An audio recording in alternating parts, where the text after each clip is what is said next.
Welcome to this video. आज इस video में हम बताने की कोशिश करेंगे कि किस तरीके से हम जो पेट की फैट होती है, पेट की जो चर्बी है, उसे हमेशा के लिए कैसे दूर कर सकते हैं। तो पेट की चर्बी एक दिन के खाने पीने से या एक दिन के हमें जो फैटी प्रोडक्ट है उनके खाने से हमारे पेट की चर्बी नहीं बढ़ती, बल्कि पेट की चर्बी जो है हम दिन ब दिन डेली रूटीन में हम ऐसी क्रियाएं प्रतिक्रियाएं और ऐसे कर्म और ऐसे खान पान हम रखते हैं जिसकी वजह से हमारे पेट की चर्बी बढ़ जाती है। तो आज हम इसी टॉपिक में, इसी वीडियो में हम कम्प्लीटली बताने की कोशिश करेंगे किस तरीके से पेट की चर्बी को हमेशा के लिए दूर किया जा सकता है। तो इसमें आयुर्वेदिक जो नियम बताए गए हैं, हमारे आयुर्वेदिक जो संहिताओं में जो बताया गया है कि पेट की चर्बी को हम हमेशा के लिए और भी अपने लाइफ स्टाइल को अच्छे से बनाने के लिए और अपनी जो बॉडी को जो है मैनेज करने के लिए, बॉडी को जो है एक्टिव रखने के लिए हम किन किन बातों का अपनी लाइफ में ध्यान दें, अपनी दिनचर्या पे ध्यान दें, ताकि हम इन सब चीज़ों से बच सकते हैं और हम अपने आप में एक्टिव रह सकते हैं। तो पेट की चर्बी जो है ना, वो एक दिन का नहीं है, जिसके कारण हमें ये जानना ज़रूरी है कि कुछ लोगों का जो सेडेंटरी लाइफ स्टाइल है, यानी कि जो खाने पीने का जो रहता है बहुत अच्छे से रहता है, और उनकी जो फिज़िकली एक्टिविटीज़ है, जैसे कि हम देखते हैं बहुत सारे लोग जोबियल लोग हैं जो जॉब करने वाले हैं, या बहुत सारे अपने लोग अपने कामों में बिज़ी रहते हैं। तो ऐसे में हम देखते क्या है कि उनका जो फैट है, वो फैट का जो डिपोजिशन है वो स्टार्ट हो जाता है और फैट बढ़ेगा।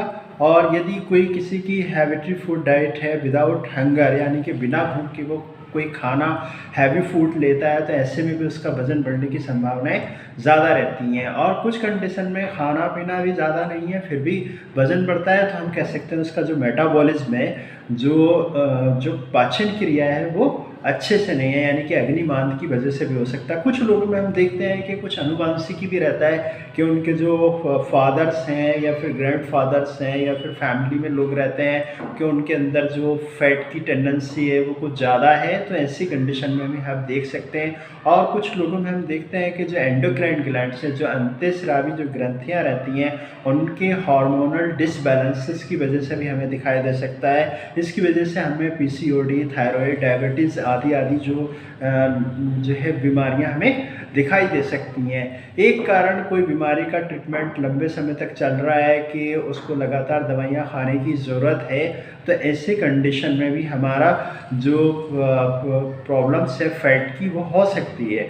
मनोविकार से भी हमारा जो डाइजेशन सिस्टम है वो कहीं ना कहीं डिस्टर्ब होता है, तो इससे भी हम देखते हैं कि फैट की टेंडेंसी इससे भी देखने को मिल सकती है। सबसे ज़्यादा कोर्स को जो है रूल आउट करना बहुत ज़रूरी है। कोई भी शॉर्टकट मेथड हमको नहीं अपनाना चाहिए। जैसे शॉर्टकट मेथड हमने देखा है बहुत ज़्यादा चलन प्रचलन में जो चल रहा है, जिम है या फिर अदर कोई लॉन्ग टाइम्स जो है, किसी उससे जिम वगैरह या बाकी सारी चीज़ों से हमें लॉन्ग टाइम फ़ायदा नहीं मिलता है। मीन्स ये है कि जितने समय तक हम उसको करते हैं उतने समय तक तो हमको दिखाई देता है कि फैट जो है वो हमारा कम हो रहा है, और फिर उसके बाद वही फिर पुरानी वाली प्रक्रिया, यानी कि उसको फैट का जितना रहता है उतना का उतना ही दोबारा से दिखाई देता है। और हम देखेंगे कि आयुर्वेद में जो बताया गया है कि सप्त धातु निर्माण का उत्तरोत्तर क्रम जो हम देखते हैं, देखते चले आ रहे हैं, जो सप्त धातुगत जो बताई गई हैं, सप्त धातु जो आयुर्वेद संहिता में मिलता है हमको देखने के लिए, तो उसमें पहला जो धातु है वो रस है, और रस से फिर रक्त, रक्त से फिर मांस, मांस से मेद, मेद से अस्थि, अस्थि से मज्जा, मज्जा से शुक्र। ये एक उत्तरोत्तर क्रम में धातुओं का जो बनना रहता है वो चलता रहता है। तो हम देखते क्या है, अगर कोई बंदा अच्छा रस का इस्तेमाल करेगा, यानी कि अच्छे खाने का इस्तेमाल करेगा, तो उसका रक्त भी अच्छा बनेगा, रक्त बनेगा तो मांस भी बनेगा, मांस भी बनेगा तो मेद भी बनेगा, मेद के बाद अस्थि और मज्जा शुक्र, इसी तरीके से चलता रहता है। तो हम देखते क्या है कि जब फैट का डिकम्पोजिशन, जब हम अपना इंटेक यानी कि खाना में जो फैट है वो ज़रूरत से ज़्यादा लेने लगते हैं, तब हम देखते क्या हैं कि जो फैट है वो अपने उत्तरोत्तर क्रम की जो धातु है, फैट के बाद मीन्स जो मेद है, मेद के बाद अस्थि और मज्जा और शुक्र, ये जो उत्तरोत्तर क्रम वाली जो धातुएं बसती हैं, उनका जो पोषण है वो प्रॉपर वे में नहीं हो सकता और नहीं होता है, जिस वजह से हमारा जो फैट है वो एक्सेसिव हमें दिखाई देने लगता है। फिर हम देखते क्या हैं, जैसे कुछ लोग जो है उसकी वजह से जो उत्तरोत्तर धातुओं का पोषण ना होने की वजह से, मीन्स मेद से स्त्री या मज्जा या शुक्र धातु का पोषण ना होने की वजह से, प्रॉपर जो है ना होने की वजह से उसमें पेशेंटों में देखने को मिलता है, किसी को वीकनेस मिलेगा, किसी को मसल्स पेन मिलेगा, किसी को जॉइंट पेन मिलेगा, ऑस्टियोपोरोसिस हम भी देखते हैं। जो फैट वाले ज़्यादातर लोग हैं उनमें ये सारी चीज़ें हमें देखने को मोस्टली मिल जाती हैं।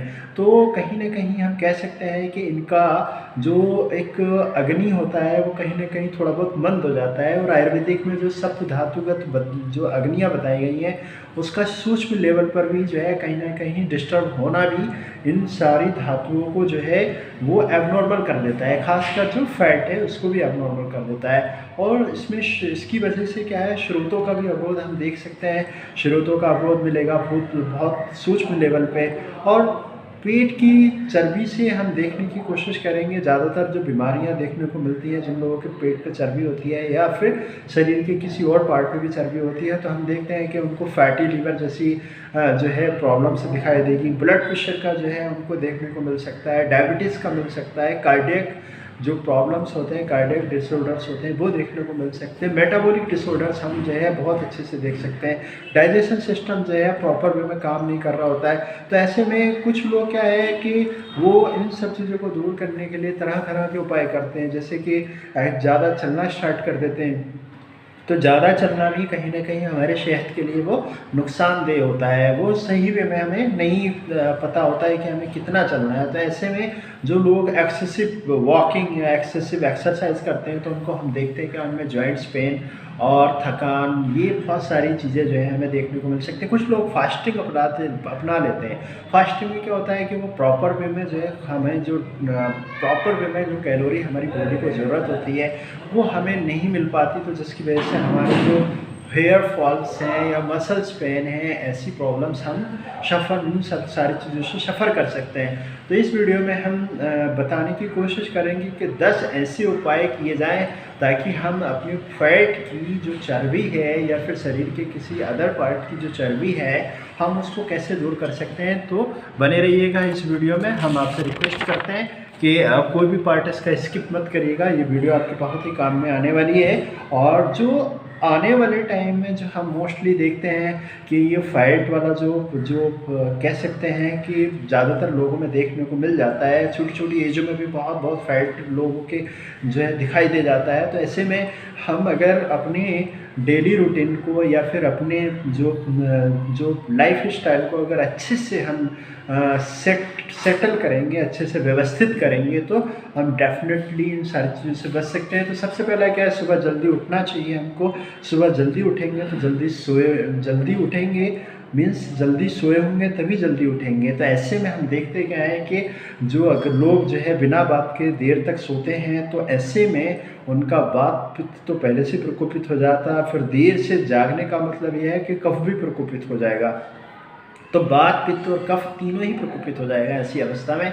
तो हमें चाहिए कि सुबह समय से सोना है और समय से ही उठना है। और कहीं ना कहीं बात, पित्त, कफ का जो है डिसबैलेंसेस भी जो है जठर अग्नि पे भी अपना कहीं ना कहीं असर डालेगा। तो हम देखेंगे कि हम टाइम से उठेंगे, टाइम से खाएंगे, तो उससे जो मला प्रवृत्ति है, जो मल है, वो हमारा जो बेहतरीन समय है वो हम उस समय पे अगर मल का त्याग करेंगे तो वो ज़्यादातर जो हमारे आयुर्वेद ग्रंथों में मिलता है कि वो सुबह मॉर्निंग टाइम का, तो जो सुबह का समय होता है, सबसे पहले हम अपना जो है उसमें जो अपान वायु का जो सही संयोग होता है जिसकी वजह से मल की प्रवृत्ति अच्छे से हो जाती है।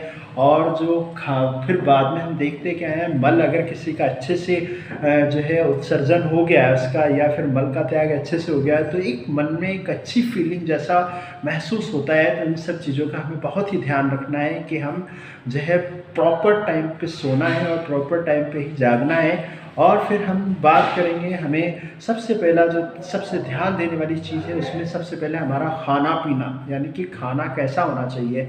तो हमें सबसे पहले हम बात करेंगे कि हमें खाना कब खाना चाहिए। खाने के सभी रूल्स हम बताएंगे इस वीडियो में। तो खाने का ये पता लगाना है कि हमें खाना कब खाएं। तो जैसे किसी की मल प्रवृत्ति के बाद, यानी कि मल का त्याग होने के बाद जो पहला खाना खाया हुआ है उसके पचने के बाद हमें खाना चाहिए। जब अच्छी भूख लगे तब खाना चाहिए और पित्त काल में खाना चाहिए। फिर खाना कितना खाना है, खाना हमें जो है सम्यक मात्रा में खाना है। फिर बात करेंगे खाने की विधि क्या होनी चाहिए। तो खाना जो है हमको हमेशा शांत मन से, प्रसन्न मन से बैठ करके अच्छी तरह चबा करके, अच्छी तरह हम अगर चबा करके खाना खाएंगे तो जो सलाइवेशन है वो अच्छे से मिक्स हो जाता है, जो हमारा कहीं ना कहीं डाइजेशन सिस्टम में जो है वो हेल्प करता है, यानी कि डाइजेस्ट करने में हमारे खाने को हेल्प करता है। खाना कौन सा खाना है, तो हमें खाने पे भी ध्यान रखना है, कौन सा खाना हमें खाना है हमारे लिए हितकर है। तो हमें घर पे बना हुआ जो खाना रहता है वो हमारे लिए ज़्यादा फायदेमंद है। सात्विक खाना हमें खाना चाहिए, ताज़ा खाना चाहिए, हल्का खाना चाहिए, पारंपरिक, यानी कि पारंपरिक मीन्स जो हम खाना खाते चले आए हैं, जो हमें लगता है जो हमारे लिए सूटेबल है वही हमें खाना खाना चाहिए। खाना अब बात आती है कब खाएं, तो खाना हमें जो है वो शाम को 7 बजे वाला, मतलब शाम वाला जो खाना रहता है रात वाला, वो हमें चाहिए कि एक स्वस्थ व्यक्ति को रहने के लिए अपने 7 बजे से पहले खाना खा लेना चाहिए। और उसका कॉन्सेप्ट ये है कि जैसे ही सूर्य अस्त होता है या सूर्य जो है अस्त होने के बाद जो है हमारी अग्नि भी कहीं ना कहीं शांत हो रही होती है, तो हमें चाहिए कि 7 बजे या 7 बजे से पहले तक हमें शाम का खाना खा लेना चाहिए। इससे भी कहीं ना कहीं जो फैट रहती है उसका डिकम्पोजिशन होने की जो पॉसिबिलिटीज़ हैं वो कम हो जाएंगी। फिर बात करते हैं कि जिन लोगों में जो भूख जो है नहीं लगती और बार बार खाना खाते रहते हैं, उनमें फ़ैट का जो डिपोजिशन है वो बार बार हमें देखने को मिल सकता है। तो कुछ लोग क्या करते हैं कि वो खाना टाइम पे ना लेकर के वो खाना जो है ऐसे समय पे लेते हैं जो हमारा कहीं ना कहीं वो डिस्टर्ब करता है मेटाबॉलिज्म को, और कहीं ना कहीं अग्नि को भी डिस्टर्ब करता है। तो हम देखने की कोशिश करेंगे, अगर किसी बंदे को रात में अगर खाना खाया, रात में कभी भी आधी रात में अगर खाना खाने की आवश्यकता पड़ी या फिर उसको भूख लगी है, तो वह ऐसे में जो जो अनाज रहते हैं जैसे ज्वार है, मक्का है, भुना हुआ चना है, इन सबको इस्तेमाल करके अपनी भूख को शांत कर सकते हैं। उसमें प्रॉपर वे में नहीं खाना खाना चाहिए। फिर हम बात करेंगे कि जो नियम नंबर 2, यानी कि दूसरा हमको जो तरीका अपनाना है वो क्या करना है कि कुछ लोग जो है फूड को स्किप कर देते हैं और फूड के स्थान पे सलाद आदि लेना पसंद करते हैं। जो हमें जो ट्रेडिशनल फूड जो हमारे आयुर्वेद में जो रसनात्मक जो आहार बताया गया है, उस आहार से हम कहीं ना कहीं बच जाते हैं। तो ऐसे में हम थोड़ा सा एक और बताने की कोशिश करेंगे, जो चावल होता है, चावल भी हम इस्तेमाल करते हैं। बशर्ते चावल का जो पीच होता है, चावल का जो मांड होता है, हम उसको कम्प्लीटली उतार के चावल का भी इस्तेमाल कर सकते हैं। गेहूँ हमको थोड़ा सा कम लेना चाहिए। गेहूँ कम इसलिए लेना चाहिए क्योंकि उसके अंदर उत्क्लेश करने की जो क्षमता है वो ज़्यादा रहती है, यानी कि हम इस तरीके से थोड़ा गेहूँ का इस्तेमाल कम करें और जो ज्वार है, मक्का है, चना है, नाचनी है, जव है, इन सब का ज़्यादा इस्तेमाल करें। दाल में हम चना और उड़द की दाल जो है वो कम खाना चाहिए। और सब्जियों में हम क्या क्या खा सकते हैं, सब्जियों में हम लौकी की सब्ज़ी है, तुरई की सब्ज़ी है, हरे पत्ते वाली जो सब्जियां रहती हैं उनको हमें लेते रहना चाहिए। गोघृत का हमने बताया कि गोघृत का हमेशा इस्तेमाल कर सकते हैं। मोस्टली उसको सिर्फ सब्ज़ी में डाल करके इस्तेमाल करेंगे, ना कि उसका तड़का या छोंका ना लगाएं। उसको सिंपली वे में हम थोड़ा सा सब्ज़ी के साथ में डाल करके खाएंगे, ताकि वो हमारे जो अग्नि को है वो और ज़्यादा प्रतृप्त करेगा और जिससे हमारे खाने की जो रुचि होगी और जो डाइजेशन सिस्टम होगा वो कहीं ना कहीं अच्छा हो जाएगा। हमें पनीर, दही, पनीर, खीर आदि का जो है कम इस्तेमाल करना है। और हमें जो मसाले होते हैं, जैसे युक्तिपूर्वक हम जो पित्त को बढ़ाने वाले होते हैं, जो अग्नि को बढ़ाने वाले होते हैं, जैसे जीरा है या फिर अजवाइन है, इन सब का हम युक्तिपूर्वक इस्तेमाल कर सकते हैं। आयुर्वेद के अनुसार जो हम बात करेंगे उपवास करना, तो हमें उपवास भी करना चाहिए। उपवास के भी बहुत सारे फ़ायदे हैं। उपवास हमें युक्तिपूर्वक करना चाहिए। नियम नंबर 3 में हम देखते हैं कि षड्रसात्मक जो आहार का वर्णन मिलता है, उसमें मधुर, अम्ल, लवण और कटु, तिक्त, कषाय, जो 6 रस होते हैं उसमें मधुर, अम्ल, लवण, जो प्रथम 3 है उनको कम खाना है, और जो लास्ट वाला जो रहता है अम्ल, लवण और कटु, ये इनका मधुर, अम्ल, लवण और कटु, तिक्त, कषाय, जो कटु, तिक्त, कषाय है उन खानों का हमें ज़्यादा यूजेस में लाना है। जो कटु, तिक्त, कषाय जो रस प्रधान द्रव्य होंगे वो कहीं ना कहीं हमारे शरीर में जो है वो रूक्षता लाएंगे, और मधुर, अम्ल, लवण जो है वो हमारे शरीर में कहीं ना कहीं गुरुता लाएंगे। तो ऐसे में हमें सबसे ज़्यादा ध्यान देना है, जो फैटी लोग हैं वो हमारा आहार पे जो षड रसनात्मक आहार है उसमें खासकर जो कटु तिक्त कषाय है, उन रस से प्रधान जो रहता है उनका हमें इस्तेमाल करना चाहिए। फिर अगला नियम हम बताएंगे, नियम नंबर 4, उसमें क्या है, जो पानी पीने का सही तरीका है, पानी को किस तरीके से हमें पीना चाहिए। उष्णोदक का हमें आयुर्वेद संहिता में मिल जाता है। इसमें उष्णोदक यानी कि जो गर्म पानी है उसका इस्तेमाल हम करेंगे। पानी को उबाल करके यूज कर लेना चाहिए, ये भी हल्का हो जाता है, जो पाचन में जो है थोड़ा आसान हो जाता है। और प्यास के अनुसार हमें पानी पीना चाहिए। शहद डालकर पानी पिएं, पर गर्म पानी में शहद ना डालें, बल्कि पानी जब थोड़ा हल्का हो जाए, हल्का गर्म रहे, तब उसमें हम शहद डाल करके हम पानी का इस्तेमाल करके कर सकते हैं। फिर नियम नंबर 5 में देखेंगे कि ऊषापान सुबह सुबह उठ करके जो लोग पानी पीते हैं तो उनके लिए बताया गया है कि जितनी हमारी ज़रूरत है उतना पानी पिएं और ज़रूरत से ज़्यादा पानी ना पिएं। खाना की बात आती है, खाने के साथ साथ हमें खाने को थोड़ा थोड़ा करके पानी पीते रहना चाहिए। खाने के बाद हमें पानी नहीं पीना चाहिए, वो क्लेशता लाएगा और गुरुता लाएगा और शरीर में जो है वो फैट की टेंडेंसी होने की पॉसिबिलिटी ज़्यादा रहती है, फैट के डिपोजिशन होने की संभावनाएं ज़्यादा बनी रहती हैं। फिर नियम नंबर 6 में हम बात करेंगे, उत्वर्तन का उल्लेख भी हमें आयुर्वेद संहिता में मिलता है। इसमें देखते क्या है कि उसमें जो चने का आटा है या फिर जब का आटा है, त्रिफला चूर्ण है, इनको जो है कहीं ना कहीं हल्दी डाल करके थोड़ा कंबाइन करके एक पेस्ट टाइप का बनाकर जहाँ जहाँ मेद धातु हमें दिखाई देती है वहाँ पर उसका पेस्ट करेंगे, तो इससे भी जो है कहीं ना कहीं शरीर में वो जो मेद है, मेद धातु को जो है वो रिमूव करने की कोशिश करेगा। नियम नंबर 7 हम देखने की कोशिश करेंगे कि हमें योगासन यानी कि जो एक्सरसाइज के रूप में जो है आजकल मॉडिफाई थोड़ा सा कर दिया गया है कि हम योगासन कर सकते हैं। योगासन में सूर्य नमस्कार हमें डेली करना है, पवन मुक्त आसन है, धनुरासन है, भुजंगासन है और सर्वांगासन है। इन सब चीज़ों का हम आसनों के रूप में भी हम प्रयोग कर सकते हैं। इन आसनों को हम अपनी डेली रूटीन में, डेली लाइफ में ला सकते हैं, पर करना हमको रोज़ होगा। ऐसा नहीं है कि हमने 3 दिन किया, 5 दिन छोड़ दिया तो उसका भी कोई शरीर पर कोई प्रभाव नहीं पड़ता। नियम नंबर 8 में हम बात करेंगे कि मन का शांत होना बहुत ज़रूरी है। मन अगर शांत होगा तो क्या है कि हम स्ट्रेस, एंजाइटी, फेयर्स और डिप्रेशन जैसी बीमारियों से दूर हो सकते हैं। और जब मनोविकार ये हमारे पास रहेंगे, स्ट्रेस, एंजाइटी और फेयर और डिप्रेशन जैसे जो बीमारी हैं वो अगर मिलेंगे तो उससे क्या होगा, हमारा जो खाने की जो पावर है वो कहीं ना कहीं कम हो जाती है मनोविकार से। मनोविकार को बढ़ाने के लिए या फिर मनोविकार को दूर करने के लिए, मन को प्रसन्न करने के लिए हम जैसे ओमकार का प्राणायाम करें, नस्ये का, पादाभ्यंग आदि आदि करा सकते हैं। फिर बात आती है आयुर्वेदिक औषधियों की। नियम नंबर 9 में हम आयुर्वेदिक किन किन औषधियों का हम इस्तेमाल कर सकते हैं ताकि हम फैट जो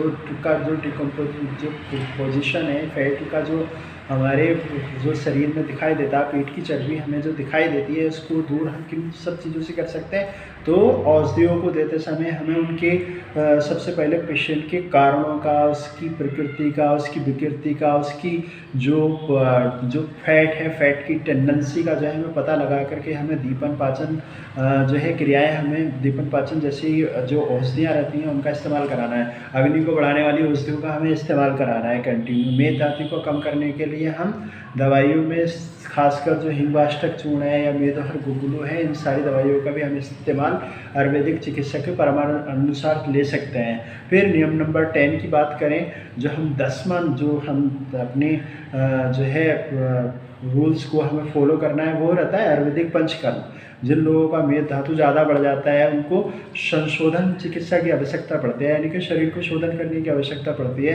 तो उसमें क्या रहता है कि जब बहुत ही ज़्यादा अगर किसी का फैट का डिकम्पोजिशन है, फैट अगर किसी के शरीर में बहुत ज़्यादा है, तो ऐसी कंडीशन में हमें संशोधन चिकित्सा की आवश्यकता है। संशोधन चिकित्सा, शोधन चिकित्सा में यही रहता है कि पंचीकृत जो चिकित्सा रहती है, खासकर वमन, विरेचन, बस्ती, नस्य, रक्तमोक्षण, इन सभी को हम आयुर्वेदिक चिकित्सा के परामर्श अनुसार उसकी पेशेंट की जो प्रकृति है, विकृति है, साथ में है सत्व है, आहार प्रॉपर्टी है और उसकी जो फैट की टेंडेंसी है, फैट कितना है और पेशेंट की वय यानी कि उम्र कितनी है, पेशेंट का जो है जो प्रकृति है वो कौन सी है और किस काल में हमें करना है, इन सब चीज़ों का ध्यान रखते हुए हम अपनी शोधन चिकित्सा वो लोग करा सकते हैं जो फैट से बहुत ज़्यादा परेशान हो चुके हैं। तो उम्मीद करते हैं कि ये सारी चीज़ें आप लोगों के मन से जो है अगर करेंगे और अपने डेली रूटीन में या डेली लाइफ रूटीन में अगर लेके आएंगे तो हम हमेशा के लिए फैट जैसी बीमारी जो पेट में फैट जो जमा हो जाती है, हम इन सब चीज़ों का जो है इनसे दूर हो सकते हैं। तो हमें चाहिए कि हमें प्रॉपर वे में और एक जो है रूल्स और रेगुलेशन के हिसाब से हमें अपनी लाइफ को जो है और अपनी जो दिनचर्या है और ऋतुचर्या है या फिर बाकी जो हितकर जो क्रियाएं जो हमारे आयुर्वेद ग्रंथ में मिलती हैं उन सभी को अपना करके हम फैट जैसी जो परेशानी है हम हमेशा के लिए इन सब चीज़ों से मुक्ति पा सकते हैं, उनसे दूर रह सकते हैं। तो उम्मीद करते हैं कि ये वीडियो आपको पसंद आई होगी। Thank you so much watching this video. All the best.